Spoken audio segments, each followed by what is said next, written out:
एक गांव में सभी पैसे वाले लोग रहते थे और यह बात एक चोर को पता चली। तो चोर ने सोचा, क्यों ना इस गांव में चोरी की जाए और वह जल्दी अमीर बन जाएगा। चोर बहुत ही शातिर था। उसने उसे गांव में एक चाय की दुकान खोली और गांव के लोगों पर नजर रखने लगा। दिन में चाय बनाता और रात को चोरी करता था। फिर गांव में चर्चा होने लगी कि बहुत चोरियां होने लगी है। फिर सारे लोग सरपंच के पास गए और सरपंच से इसके बारे में चर्चा करने लगे। सरपंच ने बहुत सोचा, फिर वह बोला कि हमें रात को पहरा देना चाहिए।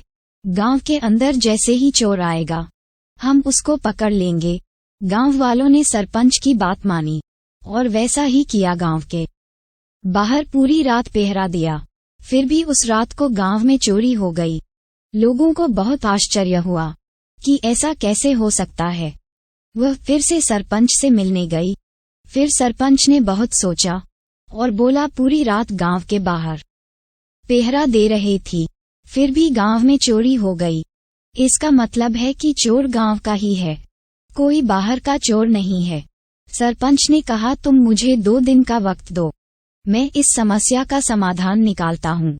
वह अगले दिन चाय की दुकान पर गया और चाय वाले से बात करते हुए बोला कि आजकल गांव में बहुत चोरियां हो रही है और बड़े पेड़ के पास वाला मकान का सेट गांव के बाहर गया हुआ है और उसके मकान में कोई नहीं है और सारा पैसा उसके मकान में ही पड़ा है।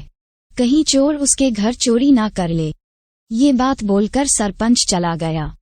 चोर बहुत ही खुश हुआ और बोला, यह आज की मेरी आखिरी चोरी होगी, फिर मैं ये गांव छोड़कर चला जाऊंगा। सरपंच कुछ लोगों के साथ में रात को उस घर के पास जाकर छिप गया। रात को चोर आया और उस घर में चला गया। उस घर में एक चुड़ैल रहती थी और उसे चुड़ैल ने उस चोर को पकड़ लिया। चोर जोर जोर से चिल्लाने लगा, बचाओ मुझे। चुड़ैल ने उसे मार दिया। सारे गांव वाले बहुत खुश हुए और सरपंच की तारीफ करने लगे। ऐसे चोर से उनका पीछा छूट गया।